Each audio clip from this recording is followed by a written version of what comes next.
co-working for the next 2 hours or so. Some of the work I'm going to be doing from my work office over here and some from here. So I need to do my stand-up and a few things first. Put the music on here so you can hear that.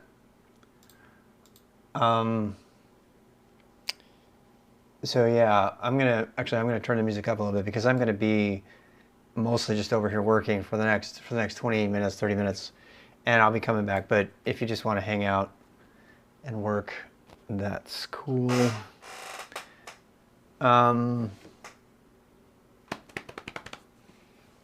Grab yourself a coffee or a smoothie, and let's get some work done.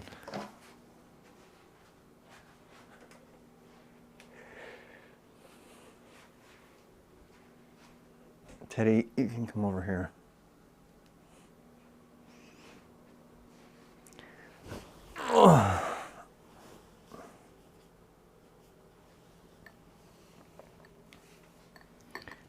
I have cup holders.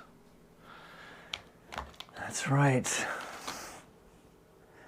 I have cup holders now.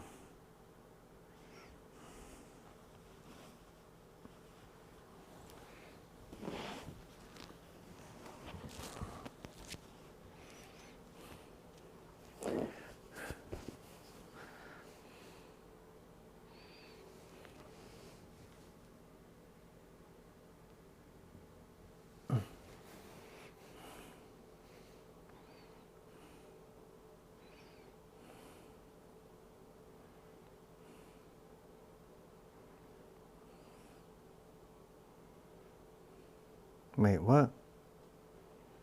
Is this still playing to my phone speakers?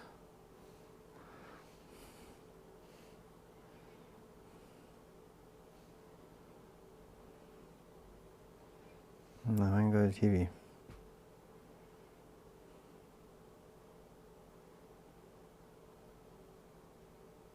Yeah?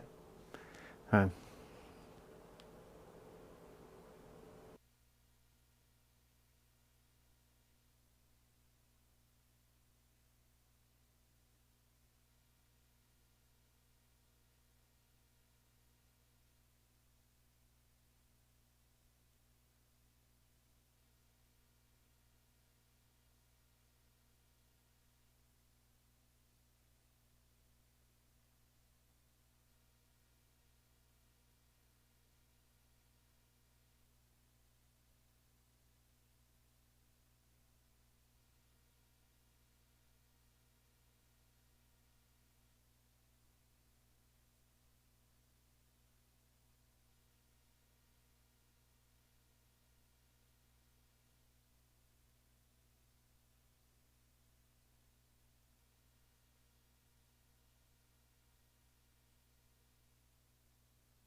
Что ты говоришь?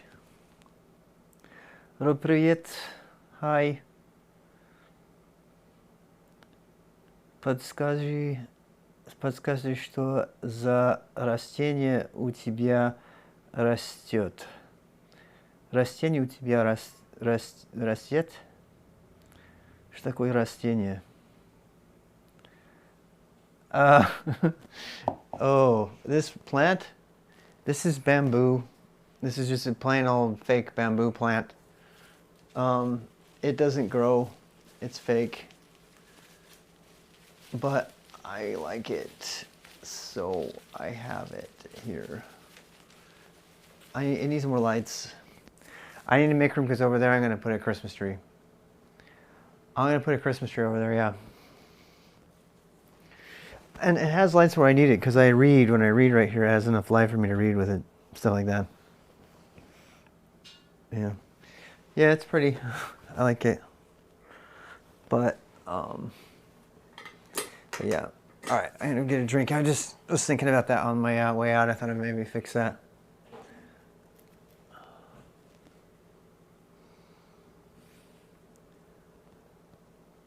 I couldn't. I would survive in your house. Yeah, that's the kind of, I've tried live plants. I like live plants. They're better for you. Oh, I was sitting on Teddy. Sorry, Teddy. I was totally sitting on him. Here, there you go. I need to give Teddy back his anonymous mask. He had an anonymous mask and a hat there for a while. No, wait, where's his firefly hat? I'll give him back his firefly hat. Where's the firefly hat? Nobody knows firefly. You have to like really be. If you know the hero Canton. The hero of Canton. All right, Teddy, come here.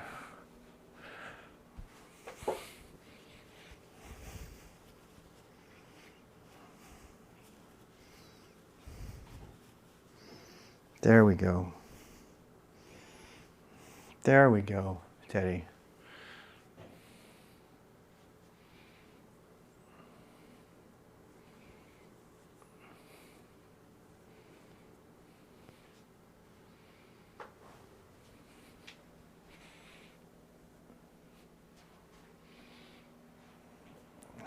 It's too dark too. I need lights over here.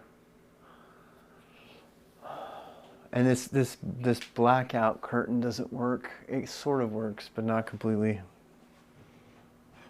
But whatever. All right, I'll be back.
What? What question? A teaching question? Learning guidebook. Fall through? Yeah. I wonder if this captain's chair is gonna work here. Oh my god, this would be so cool. I'm cold. I go back and forth between being cold and hot. Oh my god, is this gonna work?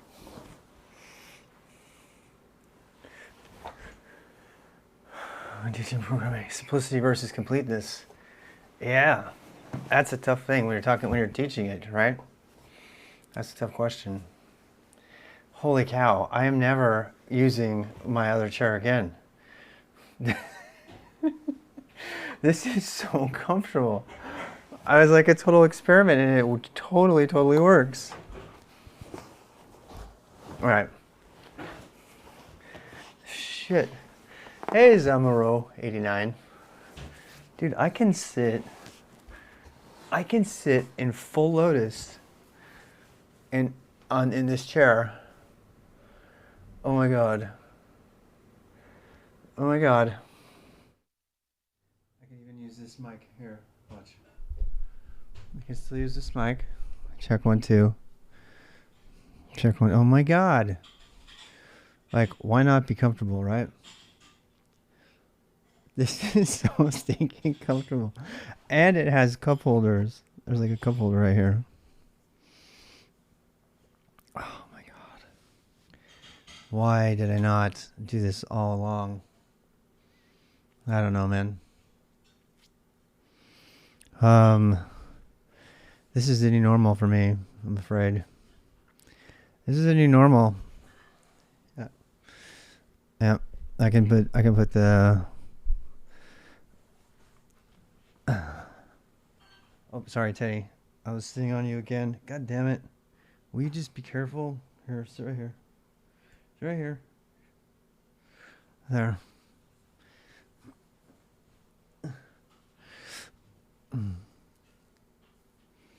Oh my god, this is so comfortable. You have no idea how comfortable this is right now.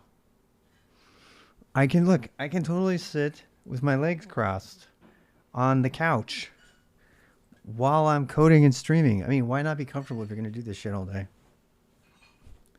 This is the best. This is the best. All right. All right. Time to do something useful. Enough talk. Let's see if this lasts for a little while. Another thing, too, is I can actually do the standing desk now. I just have to activate the engine. It's turned off right now.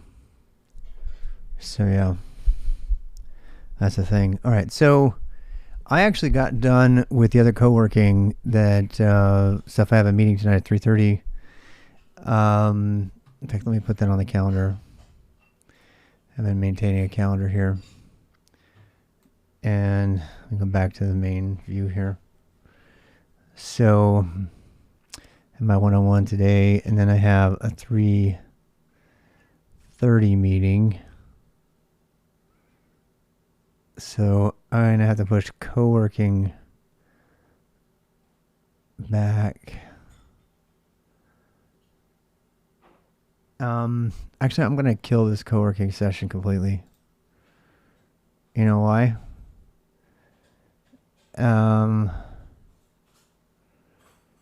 I'm going to kill this one because, yeah. Maybe that I need to push it back a ways. Come back at 3.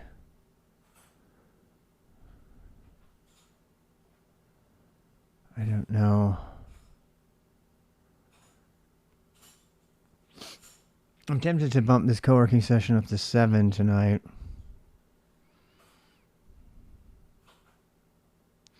I don't know. I don't know. It's all about planning. This, I can't do this one though. Hey, Total Pina, how's it going? How's it going?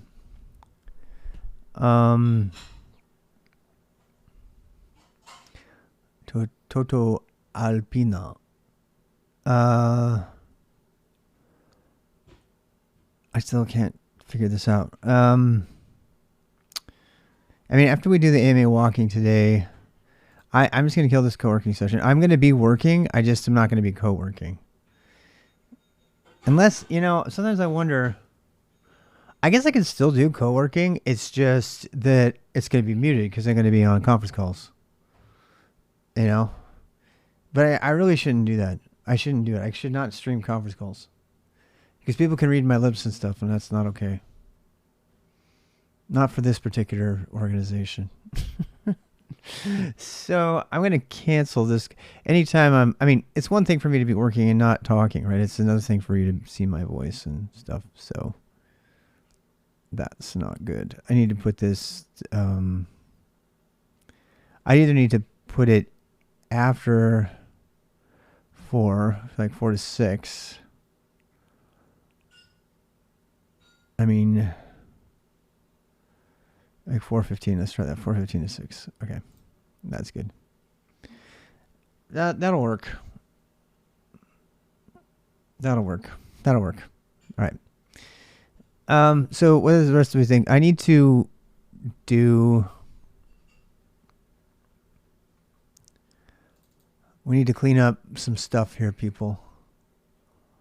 I need to make some cleaning. I need to clean some stuff.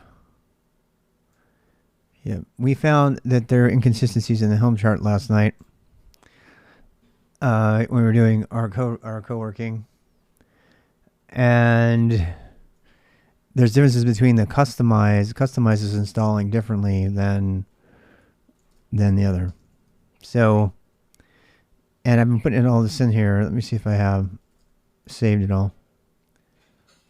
So we have node feature discovery. This the YAML file, and then so we compared the two files, and we found that there was quite a few inconsistencies.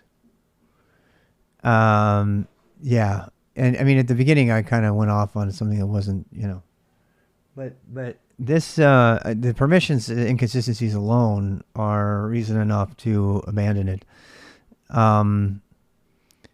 So I'm kind of letting this be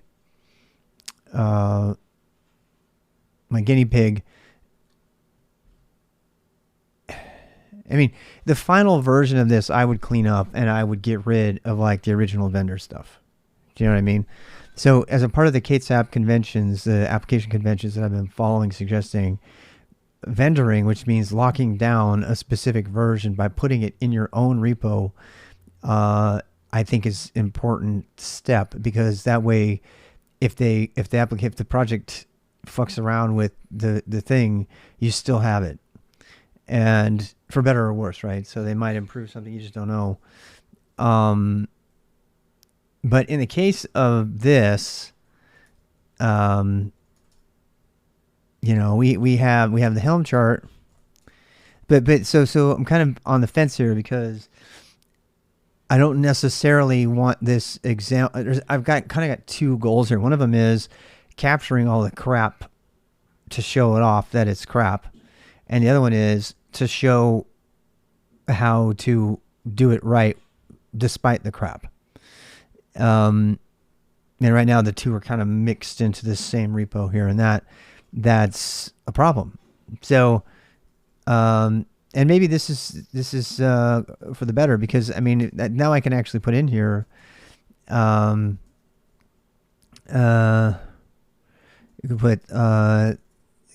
could put something like this repo contains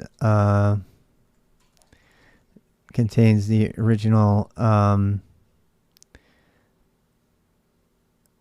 project source for the node feature discovery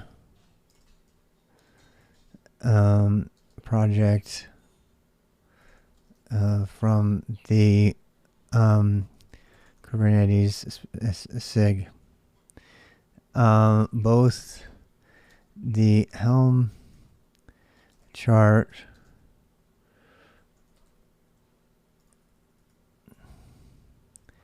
and Customize versions are here due to their inconsistency.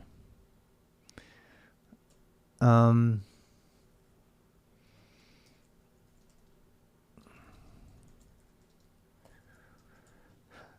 uh,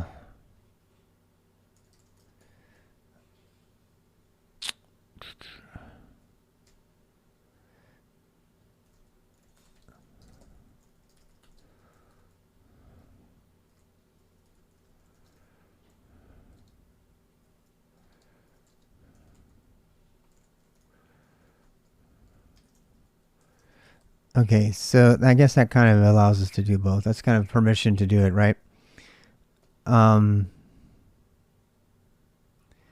Do this MBS work thing. How'd it go? Oh, it was awesome. So yeah, I'm gonna be doing. I did the VOD. I haven't published the VOD, but the VOD is on Twitch if you want to watch it. I sweated my ass off. I did 60, 70 minutes of yoga today, Ashtanga. So this is something I've been trying to decide whether I changed it. I was going to talk on Monday, Wednesday, and Friday, and just do quiet on Tuesday, Thursday, and Sunday. And now I'm not. Now I'm just going to do Mysore style. Mysore style means you just do yoga, and then you do your yoga, and we do yoga together, and we don't talk. That's Mysore style. And you can look up that. Mysore is Mysore, as in my am I sore, because I practice yoga in Mysore, India. So, and I feel fantastic though. I gotta tell you. And I don't know if you saw, but I got my chair. I got my captain's chair now, so I can actually sit in lotus while I'm working. This is nice, half lotus anyway. But much better than a bouncy ball, in my opinion. Provide standard Kubernetes low feature annotation labels.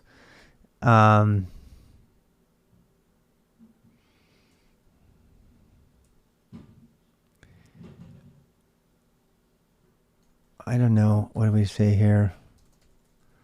Content organization. I guess we could say something about it, right? I don't know. I think the executive summary should be like at the very top. Seeing it in AMA. Yep. Yeah, we'll get it. I mean, it's just big, ugly ass chair. It actually has a bed in it. Yeah, well, not really. You can pull it out and it's extendable, so you can sleep on it. It's really great. It would be really great if I was like in a New York studio, which I kind of am,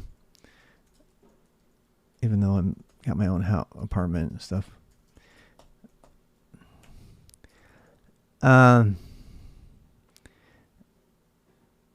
Let's see.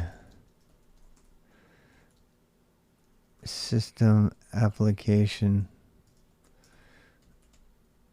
provides the standard Kubernetes no feature discovery, annotations, and labels. This chart is also a critical dependency for NVIDIA GPU feature discovery. Okie dokie. Content organization. This repo contains the original project source. I'm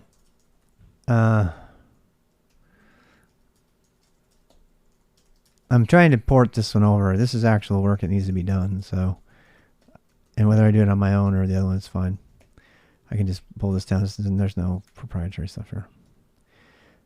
Let's see. The main source file is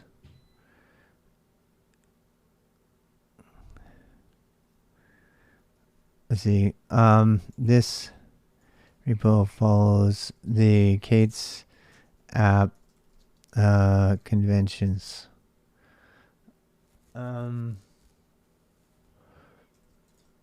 So we say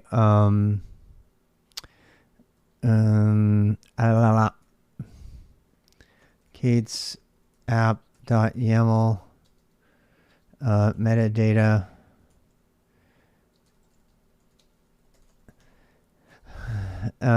What else? And then we have, I think we need to make it the namespace. I need to add that to the conventions too, actually. Yep. God damn it. I don't want to do that right now. So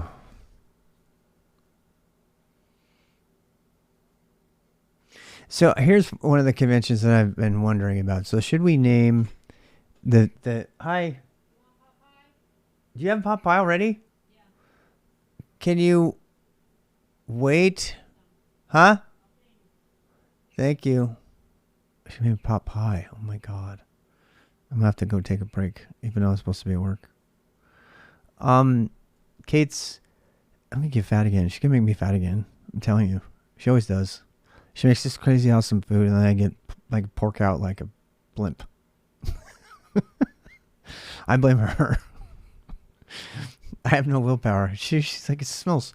I wish you could smell it right now. She just made chicken pot pie, turkey pot pie. Yeah. It smells phenomenal in here. How am I supposed to focus? I can't fucking focus on work. It's like trying to work in a Panera Bread. You can't do it. All right, so what did I say? I don't know what to name the file. So like if early winter need to get some meat on the bones, right? Yeah. Plus I'm a Nord, right? Genetically I'm a Nord, which means I put on the Viking, I put on the Viking extra weight when it gets cold because I gotta, withstand the winter. It's like, as my genes are like, Nordic, Viking, Germanic kind of people. So I get really fat really easy. What are we doing? Anyway, so we were trying to make, so this repo can do the color. So this is the metadata, right? So this file goes everywhere. The problem, I cannot think about what to call the resource file, right?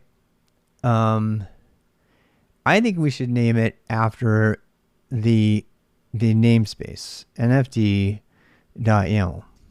Okay. Uh-oh. I got something on my emails or whatever.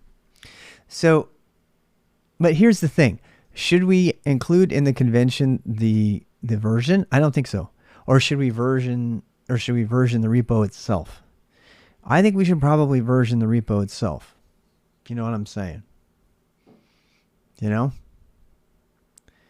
I think we should probably version the repo itself.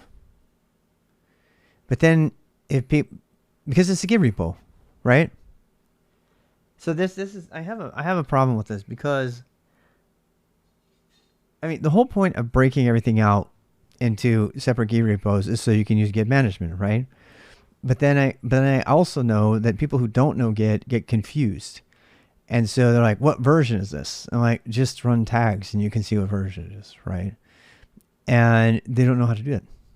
So you'll see people using Git all the time as sort of a glorified Dropbox, a shared drive. And when they have multiple versions, they'll do shit like put it on the end here. They'll do like version 0.99.0, right? They'll do something like that because they want to have multiple files together and they don't realize that they can have the one file and they can version the whole repo. So, but then there's the issue of, well, what version of the application is it? And that's all stuff that goes in the metadata up here. So I think I just talked myself, I rubber ducked myself into this. Simplify, keep it simple, sucker. So nfd.yaml, rather than node-feature-discovery, right? NFD. This is going to be the namespace that I choose to use. I don't want to use any fucking crazy ass namespace. And so that's a part of the Kubernetes conventions that match. So the one thing that every application has in common is that all has a namespace, right? So I'm actually going to capture that in my Kubernetes conventions, in my K8s convention. I'm going to capture that. I'm going to say, provide a single YAML resource file named for namespace. That's the application namespace. Okay. So example nfd.yaml. All right. So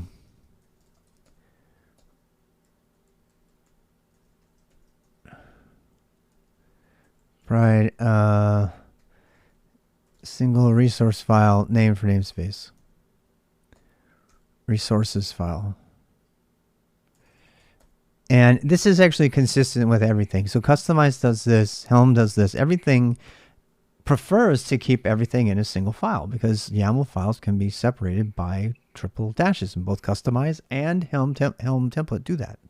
So that is a nice standard thing to add.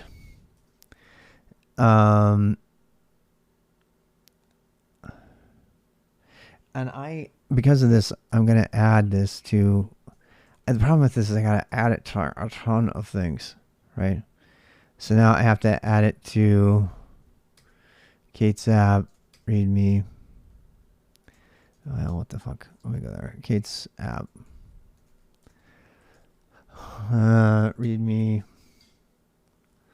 So we're going to put that here as well. This is the proposal doc, which is kind of long-winded. I hate that I have to keep them separate. This is the problem with Zettelkasten, is that you have an idea and then it has to go in like wherever you put it, right? So there we go. And then I'm going to build that. Actually, I probably just add it. Probably just add it. Or not. I don't know. Wait, here we go.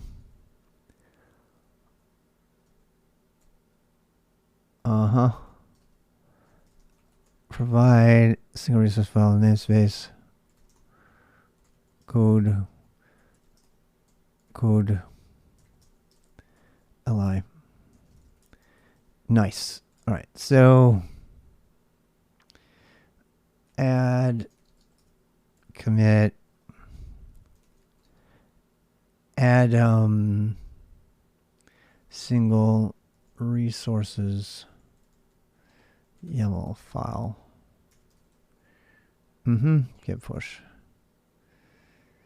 So, you know, I already added to this, right? Yep. So, single resources YAML file.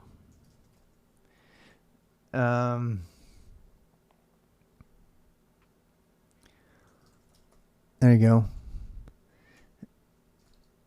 Readme. The what do we say? What are the conventions again? God damn it. Fetch, understand, configure, install, upgrade, install, check.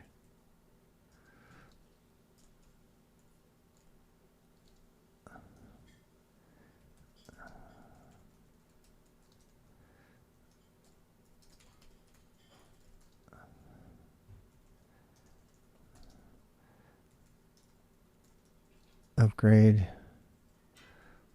install, check.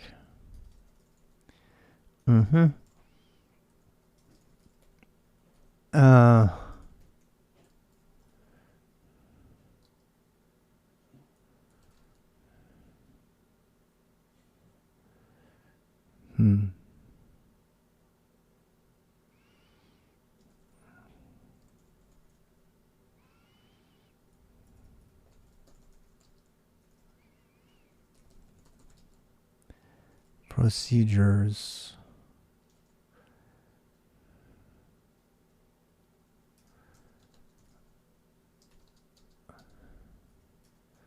I guess that's fine.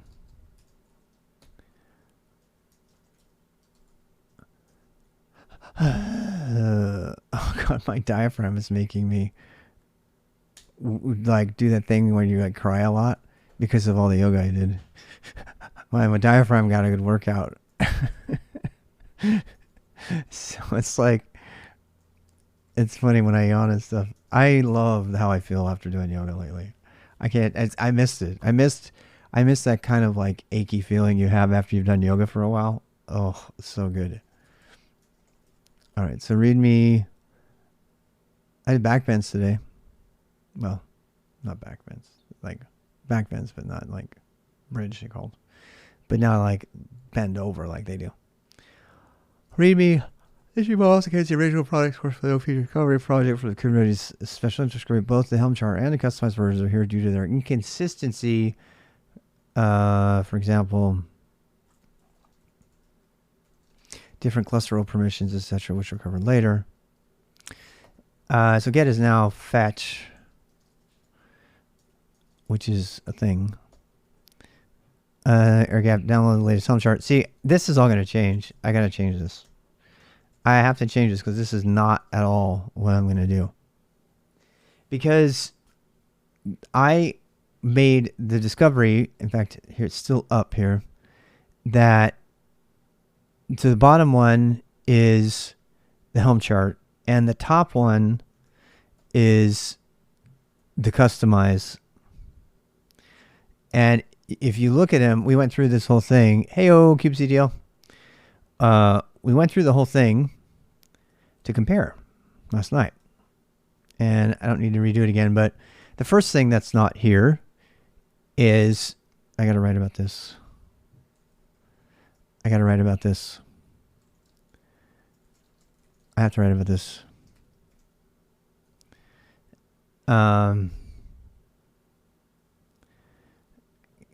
Calves gotchas.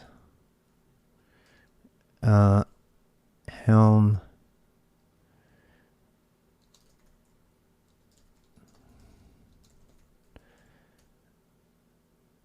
I'm going to make lots of gotchas. Okay. I'm just going to freeform this because this is just the notes. While creating, while analyzing the differences between the node feature discovery, Kubernetes application, official installation instructions. I uncovered. Yeah, I know it doesn't. I uncovered a fatal flaw in Helm's assumptions about namespaces when the dash namespace argument is not provided. The TLDR is to always use dash namespace no matter what, even when you think you don't need it. And let me show you why. So I created this using the Helm template command. So this is created using Helm template NFD space and then the tarball. Which, by the way, you can actually point to a tarball. You don't have to expand the tarball. You can use the template command against the tarball, which is cool. And this was created. But what I wanted you to notice here is because I didn't use Helm dash namespace when I did the template command, it automatically injected the default namespace into the service account and a lot of other things. So when it went to go create a cluster rule, so why is this bad? Because when Helm Okay, so first of all, Helm doesn't build a namespace for you. So this is another reason Helm's not a package manager, because there's a lot of shit you have to do that's not included. So you have to go make that. You have to make that the namespace. Now, if you do dash dash namespace, it'll create it for you, right? But this is taken from the Helm chart. So I have a feeling, let's actually test this hypothesis right now. I have a feeling that if I had done dash dash namespace, that this namespace would have been pulled out of the template or the arguments or something, and it wouldn't be set to default. So what's really bad about this is what I want you to see how bad this is. Because if you think that flattening a Helm template by using Helm template and then running it against, with kubectl apply, this would have fucked you over. Because even if you had done it from the proper namespace, because the namespace has been explicitly listed in the service account for this cluster role, it will add it to default no matter what. Again, this also makes the case where you better fucking read your YAML files. If you're not doing a dry run or you're not doing a template and you're running Helm and you're just assuming it's going to do the right thing, you're going to get fucked. You're going to get fucked. And this is one of those examples. This is not the case for customize. So when I did kubectl customize and I pointed it at the remote HTTP repo, it went ahead and it created the namespace. So, which I love, because I usually add that anyway. I think you should have your namespace in your YAML file personally. I think that's the best place to put it, because then it's there just declared. It's not part of some extra script. It gets added, right? But more importantly, when you do this, it actually also automatically explicitly adds the namespace to the metadata of every single Kubernetes resource in this file. Some people would consider that a flaw. I don't. I think that is very good, because it's explicitly saying you're going to get built here, you're going to get built here, and it's yet another reason, I think, to use customized overlays, rendered customized overlays. I don't like the overlays themselves. The whole fucking, it puts things in wrong order and stuff, because that's how the overlays were. And it tries to keep the order. It doesn't get it right. So I think either way, I'm flattening, right? Either I'm using kubectl customize and I'm flattening that shit and then I'm doing my own thing, or I'm using Helm template and I'm flattening that and I'm doing my own thing. And that's what this was. This was our last night's activity where we were going through comparing them point by point. But the really dangerous thing here is that this cluster role, it does try to attempt to build a cluster role, but it doesn't have any notion of the names. Whereas the overlay, it creates the cluster role and it's just fine. Why? Because it already has some assumptions about the namespace.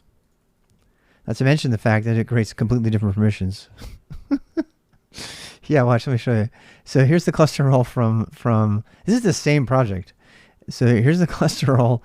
Here's the cluster role for from the overlay, right? And here's the cluster role from the Helm chart.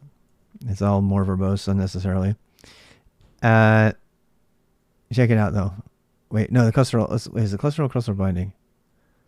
Wait, what? Where'd it go? Oh, that's the binding. Yeah. All right, look. All right, so here's the cluster role. API groups, resources, right? Nodes, verbs.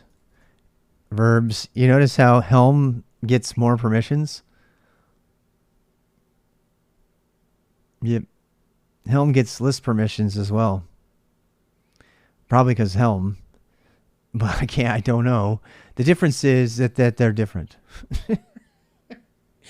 So I don't know why they're different, but another reason I use Helm, I don't want to give extra permissions if I don't need to. Obviously you don't, because the customized overlay wouldn't be the same. It could be just a mistake between the teams, different parts of the team. The customized people are not in sync with the Helm people, which is another risk. It's just another risk. There's like, the more ways of installing something there is, the more you should just flatten the shit and control it yourself, because you never know what you're going to get. And I would never have found that if I hadn't done this analysis, which is another reason it's a part of the k8sapp conventions that I've added, is to go through and do this vetting, no matter how much time it takes. Because you're talking about, keys to the kingdom here, people. You're talking about massive security vulnerabilities to everything in your Kubernetes cluster, not just like some server or some app. This is big shit. You should be looking at this before you put it in your server. So yeah, there we go. So the moral of the story here is that I trust Kustomize better than Helm charts. Not only is it less verbose, it's more direct. But I do want to test. So let's finish up on our test there. So Helm doesn't create a namespace, period. Yeah, okay. But what is worse is that some templates will assume and inject the default, inject a namespace default into your Kubernetes resource files when applying them without you knowing. Particularly when dealing with things like arbitrary JSON patches to quickly disallow stuff or fix API version bugs. I completely agree. See, so whether or not you like, I don't necessarily like the Kustomize layout, but I like what I get from Kustomize. I happen to think that people who are creating Kustomize installation procedures for their applications are doing a better job than the Helm people. And I have objective proof of that right here because I went through the differences, and it's like, it's night and day. So to me, that's one data point, right? But as I go through this more and more, I have a feeling when somebody offers 5 different ways to install something, and I'm not kidding, no feature discovery offers a minimum of 4. The operator framework from Red Hat, which is disastrously insecure. Nobody should ever use that thing. It's worse than Tiller. And Helm, which is kind of the legacy one, and Kustomize. And they have Grow Your Own, which is kind of the resource files, but not really. Actually, service account add if there's no NS provider. Of course, if there's no namespace provided, they should not be doing a service account. Agreed. Beluva, I completely agree. And this is kind of the problem that Helm has. I actually think this is a problem because Helm used to do this shit when it had Tiller. And then they were forced to take Tiller out. And so there's a bunch of technical debt and cruft left over in Helm. And I think this is one of the side effects of that. Because Helm was originally made to have this, cluster admin role Tiller thing running in the brain of Kubernetes for your entire cluster so it can do whatever the fuck it wanted to. And then that thing got forced out. And so they had to kind of regroup and do it. And they obviously haven't changed all their code to do it. And so that is reason enough for me to never use Helm. Never willingly use Helm. If somebody forces me to, I'll use it. But so Kustomize is the way to go, particularly when dealing with things like cluster roles. Yeah. What is worse is that some templates will assume and inject a namespace default into your Kubernetes resource files when applying them without you knowing, particularly when dealing with things like cluster roles. I'm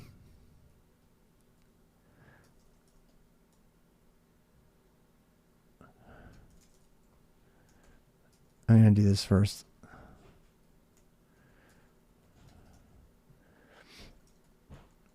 TLDR.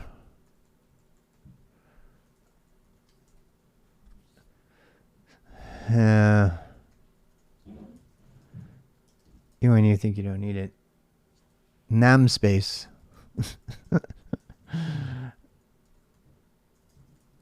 All right. So I'm actually gonna test this hypothesis right now by I'm gonna try this. So I have this Okay, so this is Node Feature Discovery, which is a standard special interest group Kubernetes project. It's a very reputable project. I mean, it should be. It's like a major project, and it's under the Kubernetes, umbrella. So, and it has no less than 4 ways to install itself, and 2 of them we know are directly different. There's 4 specific points in the resulting resource files that do not coincide with one another. So if you install the one from Customize, you get a different application from the one that you installed with the Helm chart, even though they're virtually indistinguishable. But they're very much indistinguishable, and one of them has more permissions in the cluster role. So, be careful on that. If even if you don't think that's a big deal, it's really important that we keep this as a shining example of how you can never assume that because you installed something one way that it's going to be safe to install it the other way as well, because we just proved it's a different way. In at least one substantial case that we have, this is a different permission set, and it's not that big of a difference. But how do you know when you come across your next app, critical systems application, infrastructure application, that it's not going to have similar problems? Once again, so if there's no other value in getting down and dirty with this, it's to illustrate the point that you should be fucking reading your resource files before you ever install anything in your cluster. And that means apt install doesn't exist for Kubernetes and never will, and don't ever think it will, because you're going to get burned by that. All right, so let me finish down this roll of analysis here. So if I get into my Helm chart, so again, this is a vendor-ish kind of thing. And I mean, I don't want to call it a vendor directory because it's called vendoring, but that term's been coined by the Go people. I don't know if that term is kind of across the board. It was for software people. The term is you save off the vendor stuff, the dependencies, along with the project, so that if anything goes away with it, it's right there next to it. So here we have the Node Feature Discovery template, which has been expanded. You actually don't need to do that. You can leave it as tarball, and I probably should do that. I like leaving it as a tarball because that means that no one's fucked with it. Because as soon as somebody starts fucking with the template, you have no knowledge of them doing that, right? But if I leave it as a tarball, then it's like, you can't, you didn't really do it. In fact, let's do that. I'm gonna get rid of this one. I'm gonna get rid of this one too. I'm gonna get rid of this one. And here's the charts file. You check the hash on it. You can't check a hash on a directory. That's the problem. So that's why I like keeping it a tarball, right? Again, I don't want to encourage administrators after me to make any changes to the vendor resources. I am only saving them because I want to say, look, this is what this was built from at this point in time. And by keeping it a tarball, I think it's cool. In fact, I kind of accidentally discovered that you can run Helm template against the tarball. Yeah, well, I think you could just keep it as a tarball. You don't even have to By the way, if you untar the tarball, you lose your versioning as well, which is idiotic. It's totally fucking stupid. I don't know why they did that, but whatever. So here's the charts file. This is also not one that I want to get. So let's do this. Let's do Helm fetch NFD. NFD Node Feature Discovery. All right, so there we go. We got our tarball, right? So we can actually drop the charts file. I don't like keeping the charts file. I was thinking keeping the charts file is going to be a good way to tell whether it the thing has changed. I actually think getting the index.yaml file is way better. So let me show you how to do that. And this is an old one. I don't know why this is all in here. It's just not using the new method that I use. So here's the chart, though. Here's the tarball. We got the tarball. Yay. I'm going to save that sucker with my Git repo for this application because that is, the source of all truth when it comes to this particular application. But what I'm trying to tell you is that you can actually dump this like this. You can see Helm template, NFD. They give it a name, and then node feature discovery tar, and then write that out into nfd dot YAML, and you'll get this file. It's the templates, right? So this is the dumped file that has all the defaults in it. And but you'll notice that I didn't do the namespace. So let's actually finish our experiment, and then we'll go back and get the index.yaml file later. But if you look for namespace here, you still have the namespace default, right?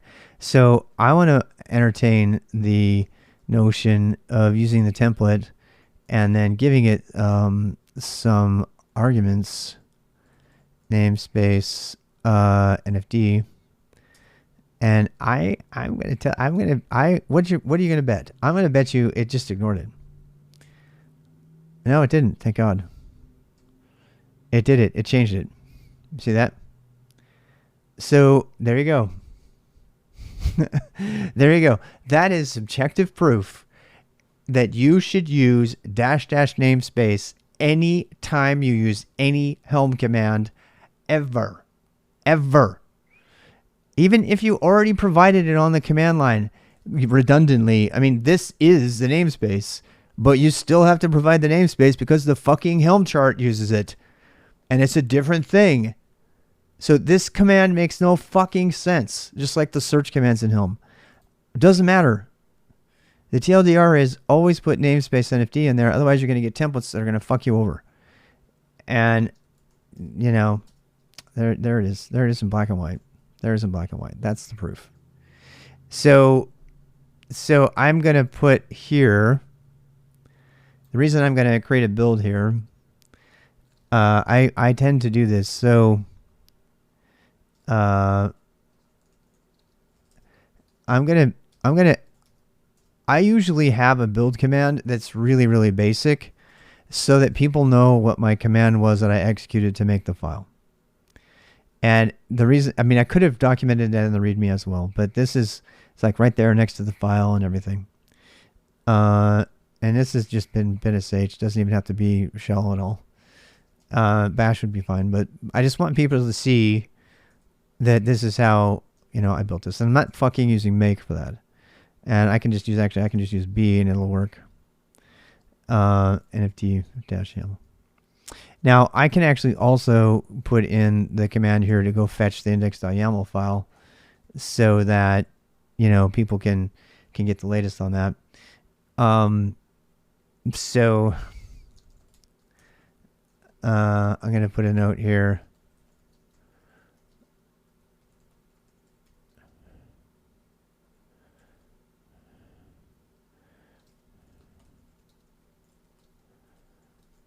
It's so fucking stupid. Can I just say how stupid Helm is? It's so fucking stupid. There's no rhyme or reason. It's like, you have to do this even though it's already there because the templates are reading it from a different place. I mean, we can actually go look in the templates, but I don't give a shit at this point. I don't want to sift through Helm templates. I want to put my application in and have it work. All right, so the other step here is we need to get the index.yaml file. And for that, we need to do, so here's the charts, right? Node feature discovery charts. Copy link, curl. No, Rob, that is not it.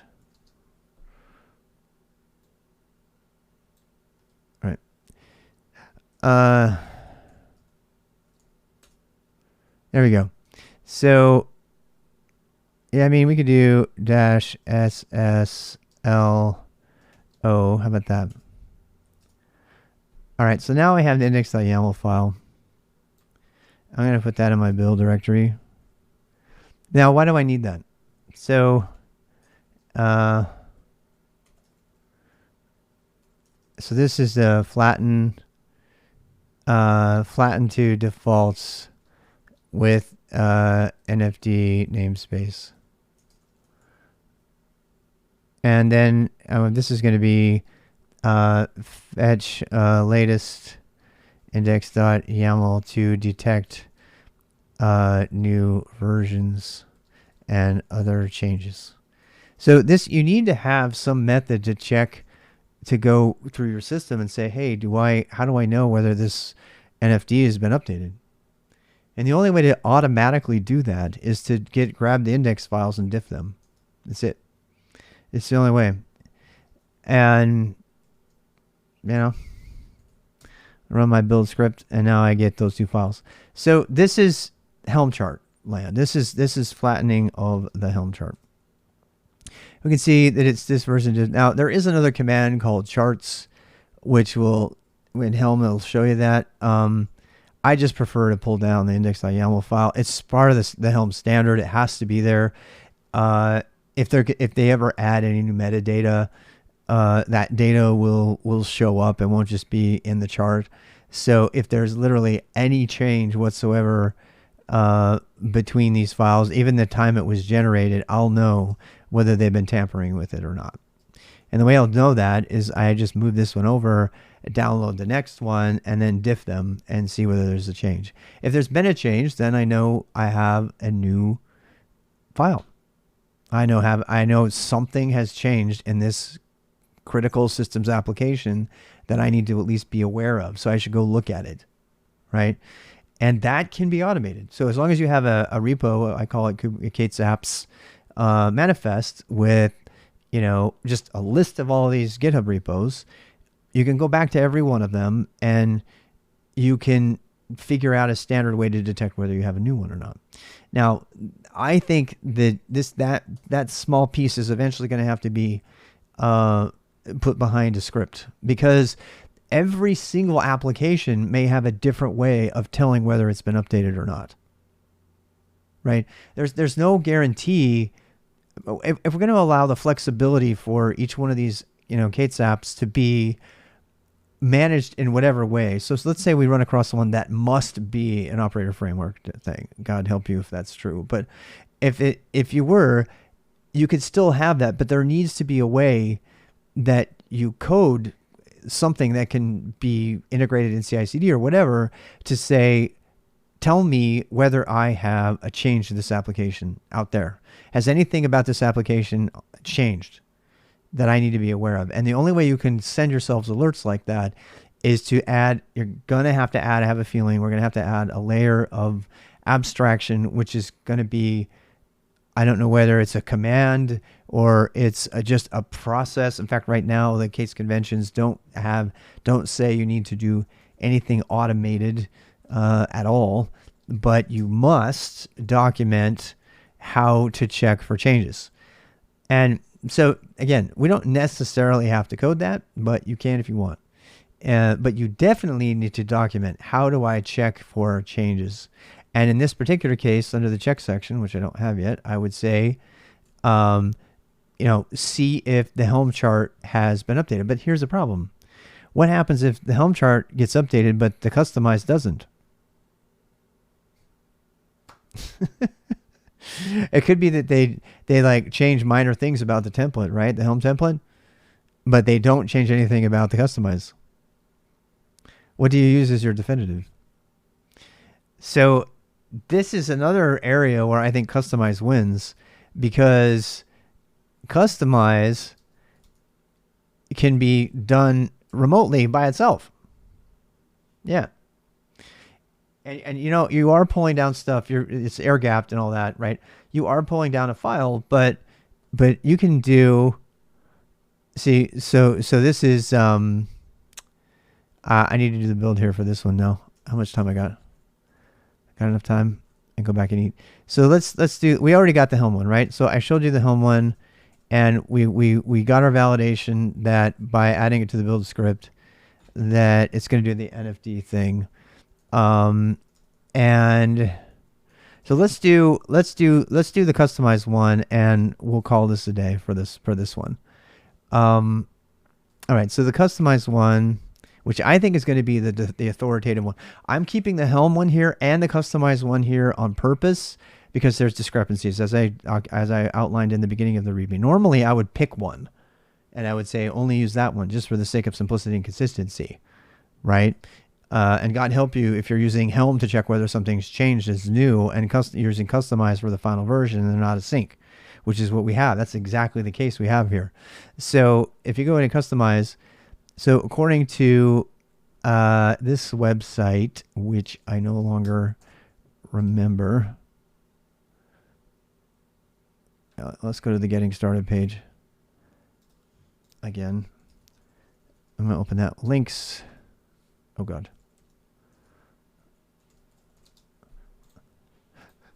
And, all right, so here's the quick start, which we thought was wrong before, but it's right. So this is stupid. If you do this, you deserve what you get. Installing an application into any cluster other than maybe your, local Minikube is just fucking stupid. It's fucking stupid. You haven't even looked at the source at all. You don't know what it does. Nobody does this. Nobody does this. And anybody who does this is going to get fucked. And you're going to get massively fucked. So we're going to alter this particular command. That's the quick start. And we're going to do something much more sane. And we might as well put it in a build file. Might as well. All right, so there's the command, but we're not going to do that. We're going to take apply out of here, and we're going to call customize, which has now been bundled with kubectl for better or worse. A lot of people hate that it is. Doesn't matter. That's life. And we'll put this on its own line for whatever reason. I guess it can be. I don't care. I don't care. All right, so kubectl customize. All right, so that is going to flatten the defaults, right? And so we're going to do this, and we're going to send this to nfd.yaml. Now, this is interesting because this actually uses a default name that I don't like. And so flatten the defaults. So this is actually going to make something called node feature discovery because it's going to use that namespace. And I guess some people might want that. I fucking hate typing that every time. So, if to do, I'm going to put here, rename namespace to NFD, and I'll put it to do there. Right, because I do not like that other one. So we're gonna go ahead and build this. And see, I put version 0.0 YAML in here, right? But I don't even think we really need that because why? I mean, it should be in the metadata first of all. Yeah. I mean, again, another reason you need to capture your output. This is going to tell you what version, right? And now you're off and running on a shell script if you're going to go change that. I don't want to do that. I want to keep my scripts really simple. The scripts are just a place to put your command. That's it. It's not some new convoluted application. Just keep it simple. And now I should just be able to run build and get node feature discovery.yaml, right? And here it is. Here's my... It's got the default namespace that it used. That's what it wanted to use, by the way. That's without any customization. And I gotta say, I don't know that there's a problem with that. I think it's interesting that it chose to use for its metadata nfd.master. See how its own data, it decided to use NFD instead of node feature discovery for the name. But I guess that's less likely to conflict with something else, another acronym. So, it's not bad, right?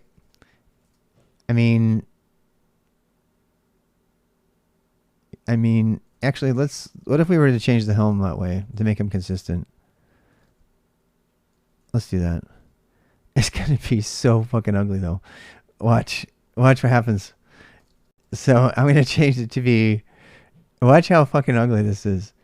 Node feature discovery. The NFD is just because that's how I got the Helm chart. And I need to actually put that in here too, because I need to do the whole thing where you pull down the repo and everything. And we're not doing that. I have to add the repo and stuff. I need to put that here. To do check Helm to add the repo first. I need to do that. I haven't done that. Guys, I want this to work no matter what, right? But yeah, if we do this, though, this will make it the same as the other one. Watch these long ass things it's going to make. It's going to be so fucking ugly. So let's do build. Node feature discovery.yaml. What? It used the repo name. It used the repo name.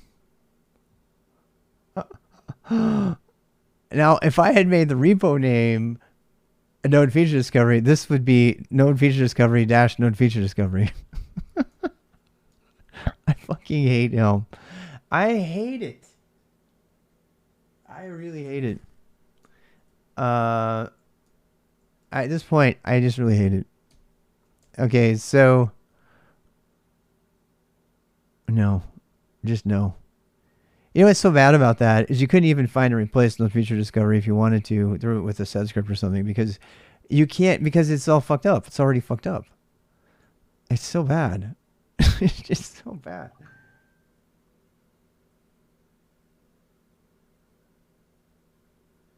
Oh boy. Oh boy.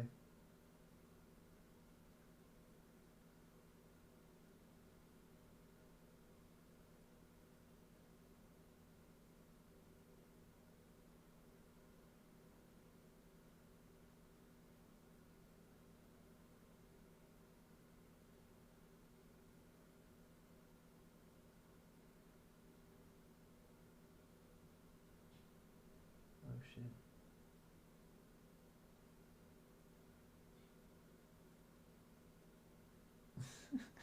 My wife is texting me from the other room. I can't talk. I'm working. That is just fucking idiotic. I'm not doing that. I'm not doing that. I'm not doing that. Again, this is why you need to have control, because you don't know about... What if it had picked a default name that had conflicted with your other namespace applications? You'd be fucked. You'd be totally fucked. You wouldn't even know it. I mean, you have to look at your stuff that's going to be installed. You just have to. You're the only one who knows. I mean, it would say, oh, I'm sorry, you have a namespace conflict, right? But some of the stuff, it doesn't conflict because it would just reuse it and it would install it into the same namespace and you'd fuck up another application. Oh my God, I just don't even want to think about that. I just don't, because there's no separation between namespaces at all in Kubernetes. It's not like you containerized your applications. No. They can like shit on each other however they want to, as long as they're in the right namespace. I just cannot even say how fucked up that is. In fact, dude, if you are not looking at what's getting installed into your cluster and you're just running installs and applies, you're going to get so fucked. You're going to get fucked. This is a perfect example of how you would get fucked. So, I don't know. I got to shut up now. Because I'm just getting pissed. I'm just getting pissed at how lame Kubernetes is for so many things. I mean, it's supposed to be a container orchestrator, and yet it has no idea of application separation between namespaces, other than let's make sure it has a namespace tag. You think that there would have been some safer way to do that, and I'm sure somebody out there would tell me, oh, that's what multi-cluster is about. And I'm like, okay, so you're saying that I need an entire separate Kubernetes cluster to get separatization or separate containerization or separate whatever. Because when they had, yeah, isn't the NS resource itself prevent you from messing up? You cannot update the NS resource. Well, that would, yeah, but that would, I mean, this is something else I don't know. So I don't know when you do a kubectl apply against the YAML file, does it stop if it misses on the first resource? That's something we should probably test. If that's true, that's yet another reason not to use Helm.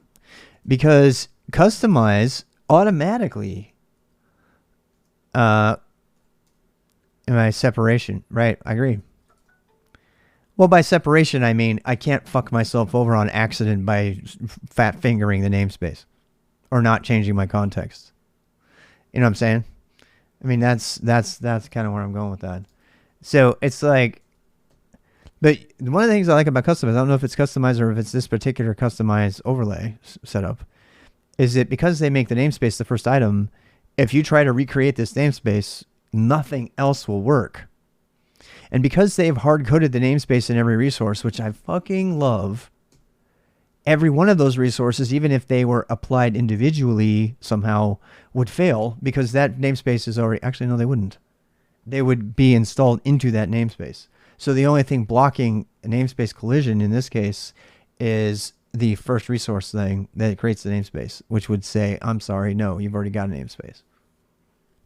Which makes it super important that I understand the order when doing a kubectl apply against a multi-part YAML file, because if it continues to go on, it makes me think of like bash set-e, right? If it continues to go on, then this could really fuck up your day, because it's going to start installing stuff on other namespaces. I don't know about that.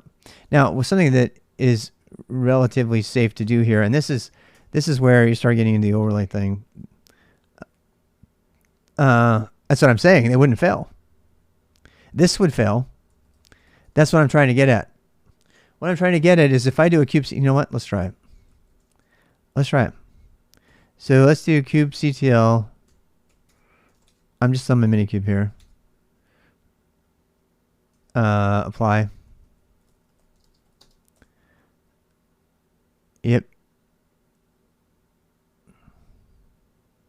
So this created everything. Now, if I try to do it again, I know what's going to do now because I remember.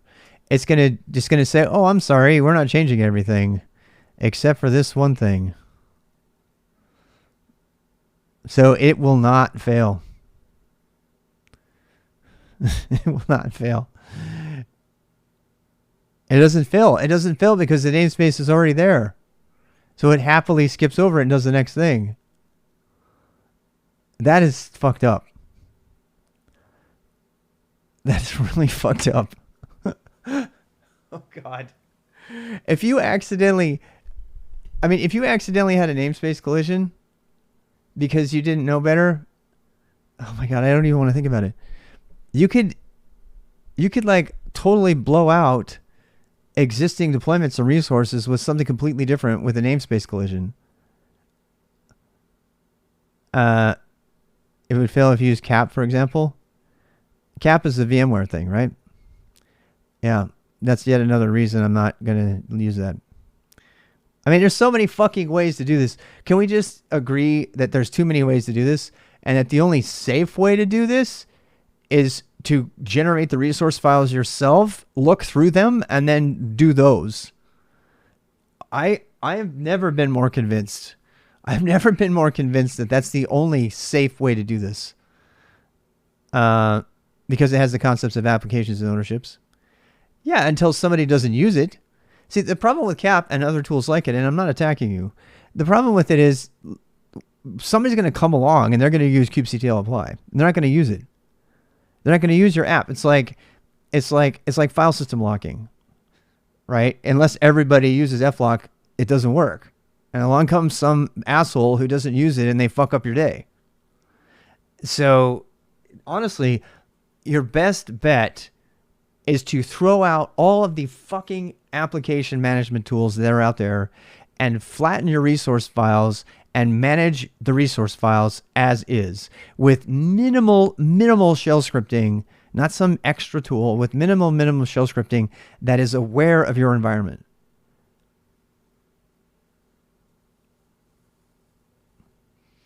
I mean, Kubernetes is more like Gentoo than a Linux distribution. So stop calling it a package manager. Stop calling all of this stuff package manager. Well, SSH control pane and do rm-rf. Yeah. You can't do that anyway. You know that, right? That command has been blocked for a decade. People do it all the time.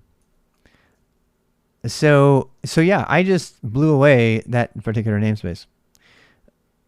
Now, my problem is that this doesn't allow me to change the namespace through customize, as far as I know.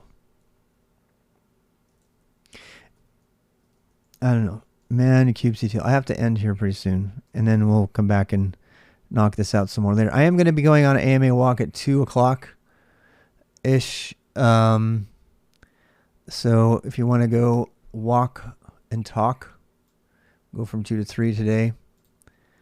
If you have questions that are unrelated to anything, you can ask me anything during that time. That's the time to just shoot the shit and talk about stuff. This is work time. And kubectl, no. kubectl customize. I don't know the customize command, so I'm going to go look at it a little bit. Build a set of KRM resources using customization.yaml file. The dir argument must be a path to a directory containing customization.yaml. Okay. Customize.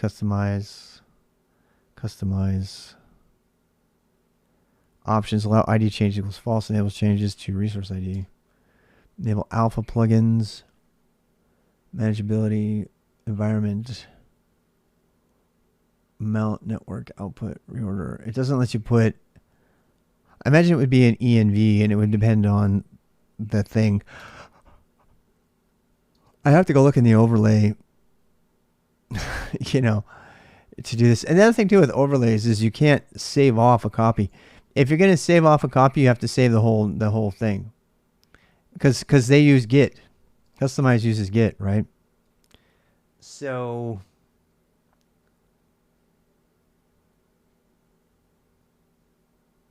I'm wondering if I should actually make a part of the process that you duplicate the Git repo from which you drew this stuff.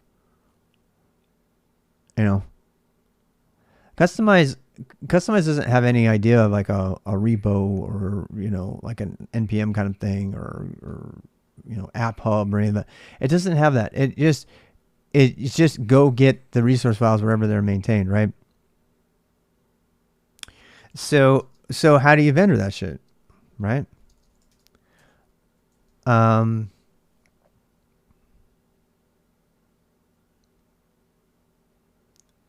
How do you vendor that? Should I create a sub git repo under here? There are bugs using better to use. Well, we can't do -k. The only way we could do -k is if we brought the whole entire git repo in-house and then did it against that, which is an option, I suppose. Because we're air-gapped. So I can't be running -k against the remote systems. I'm only doing this just so I can pull down the file and then look at it and then run it. Well, tell me what the bugs are with kubectl customize. I want to know what those are.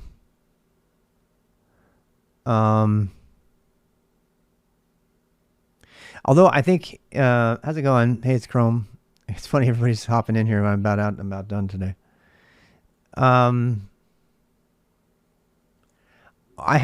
So here's the thing. I haven't really thought through how to deal with customize distribution.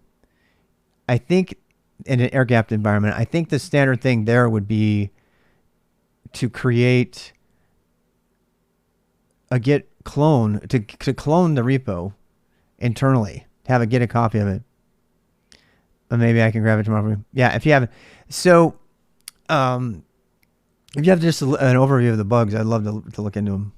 I haven't vetted customized nearly as much as I've vetted Helm, and Helm is shit. So, what am I coding? I'm just coworking right now. I'm looking through some Kubernetes installation procedures for applications. Just store the base in the repo. I think you're right. But what I'm trying to decide is whether I should make it a mirrored repo. You know how to do it? You know what I'm saying? We could do a Git, we could do sub repos, and people don't like them, right? Submodules. You could add a submodule dependency. That's what I'm trying to add. And then you pull in the submodule dependency into your Git repo, and then you get whatever that one was, right? You know about submodules? But submodules they're really controversial. People don't like them. Some people love them. Another possibility would be to strip the Git repo of its Gitness, and just grab the tarball distro and store that whole thing as is, right?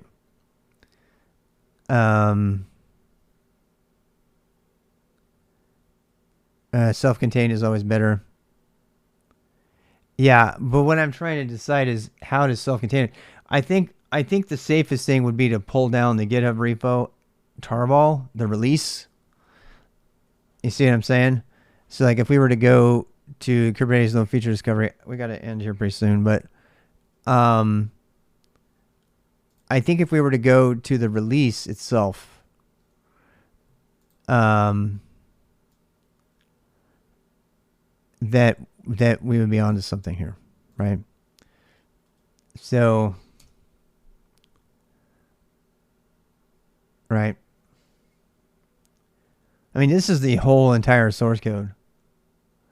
So working on crap? Absolutely, yeah. We're not calling it that anymore. I'm calling it k8sapp now. K8sapp. So, but yeah, that's what we're working on. So if we see, the dash K does. What I want to know is, can I do a dash K against the localized thing? I think I can. In which case, you just need, all we need is to get to the deployment, right? So this makes me feel like we need to just grab a release and do that. NFD now leverages customized for kubectl-based deployments, making it easier to manage user-specific customized deployment scenario. See deployment with customized in documentation. We already looked at that. Feature label sub namespaces. Sub namespaces. I don't want to fuck with this. So you just need the deployment folder. But see but yeah, that's where it gets tricky, right?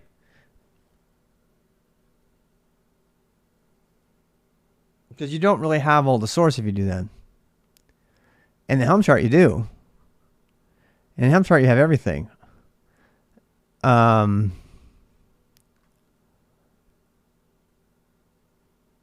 don't know. There's two ways to do this. One of them is to have a kind of neutered Git repo that's at a specific version. I think that we probably need to download the actual release tarball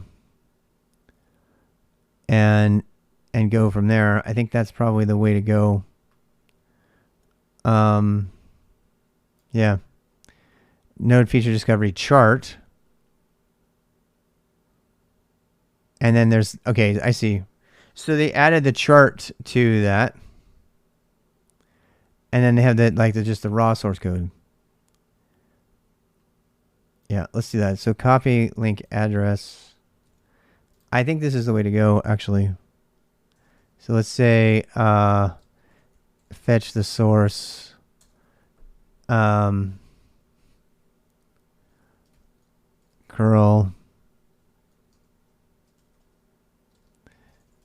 Yep.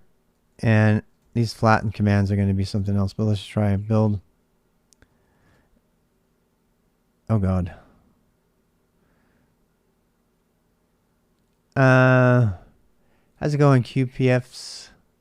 I'm about done here. I gotta end here and eat before I go in my meeting, but I'll be back after my meeting. And we're going to do an AMA here too. So what I want to know now is how can we use that?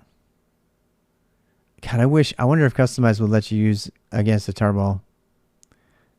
I doubt it. I doubt it. No. Oh, cool. So because here's the thing, they've organized it completely differently, right? Yeah. Well, it would require some sort of. We can't really ask for it yet. How's it going, Chozo? We can't really ask for it yet because, we can't really ask for it because there's no agreement about the organization of the overlays for Customize. This is the thing that Helm does have. They agree that this is always the way it's going to be structured, right? Yeah. So there we go. Then we got our node feature discovery 9.0. We got our tarball. And yeah. I think the shell script way is going to be the way to go. I really do.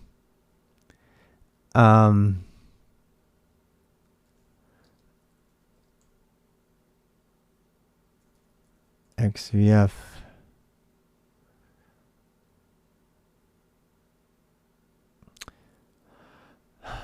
V0.9. I'm a scripter. I like scripting more. All right, so so let's do this. So if we do this, this is sloppy. I know. I don't care though.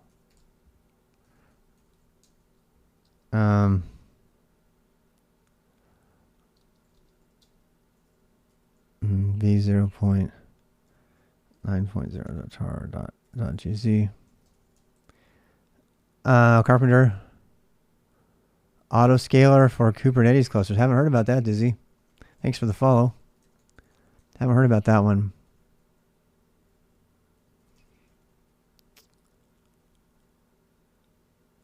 Yeah.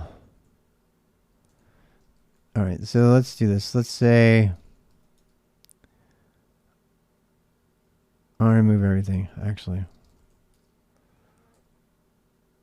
I should probably put a clean command in here. I don't want to do that, though.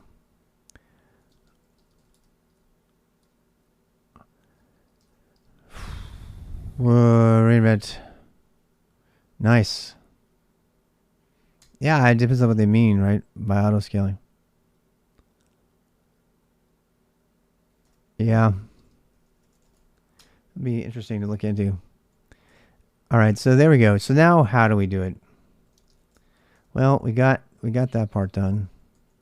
So now we need to customize, but I need to point to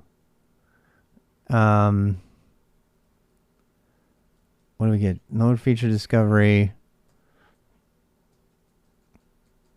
dash v9 whatever 090. Then what?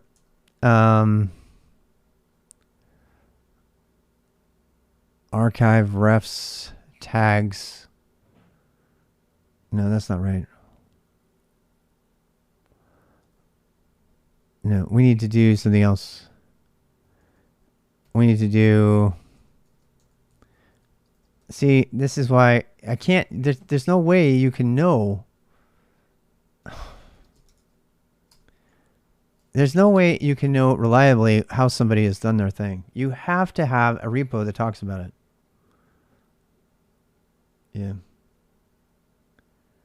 CMD workers, NFT master worker, code of conduct, demo, Docker images, helper scripts, deployment base. I think it's just deployment, right? So, yeah, I think it's just deployment.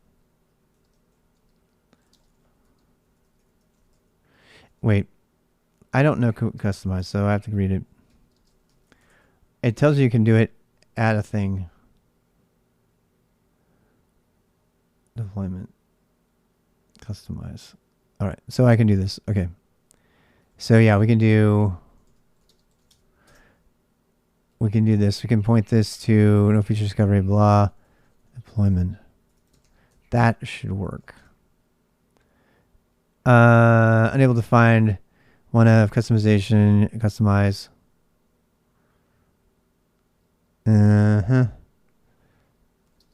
Node feature. Okay, well, fine. Well, let's find all the files that have the name customization in them. This is stuff you'd have to do no matter what. Overlays default. Is it? All right. Thank you, sir.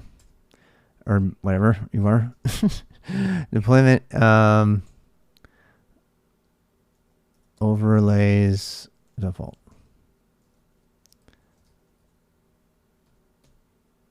Build. All right. So. All right. Now we did customize that time. Now you're saying that we shouldn't use the customize. We should use customize -k, right?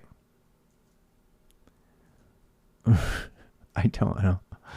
Node. Now, is that going to work with -k? No.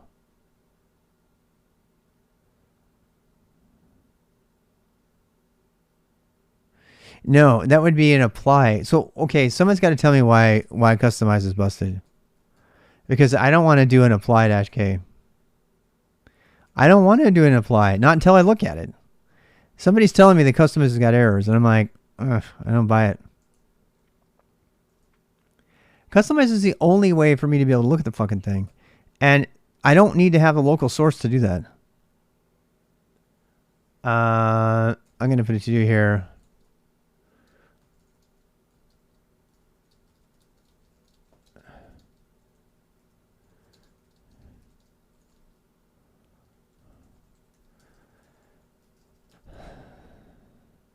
Yeah, but so far I've had one person worry me about customize because they said it has bugs. And I'm like, well, if it has, so they don't use customize, and the official doc said use apply -k. Well, I'm not fucking doing that because that would put it into my default production. Who's gonna install something off GitHub into their production cluster using apply -k? I mean, how stupid do you have to be to do that? What's driving me crazy about all these application people is that they are not taking into account the problems that are existent in the issues. Standard customize? Okay, well. I mean, fuck all that. I don't want to do that. I don't want to do it. Until someone tells me this doesn't work, I'm not doing it. Because it's a pain in the ass. And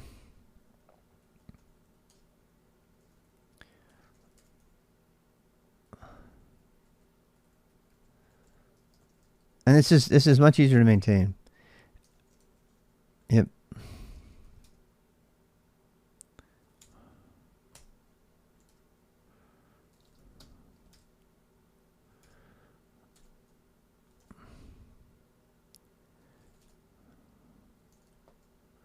Oh fuck.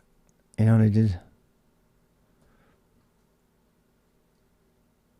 Oh, nice. Oh, I have 7 minutes. I've got to go eat. God damn it. You know what I did? I lost my...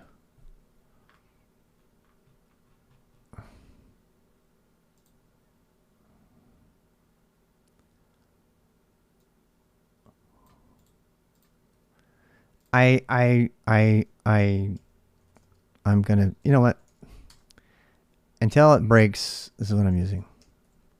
Somebody can yell at me, I don't care. It's much simpler. I want to stick with simple. And then there's no feature discovery. Boom, the end. All right. I'm done. I'll talk to y'all later. Bye. We have an AMA at 2 to 3. So in about half an hour, I'll be out walking. So watch for that stream, and I'll be under just chatting, and then I'll be co-working again later today. Probably. Why is that so far behind? Probably after that. So someplace around 3:15, 3 o'clock or so. All right. Oh no no no no. That's right. I have a meeting. I have a meeting after that. I have a meeting at 3:30 to 4. I forgot about that.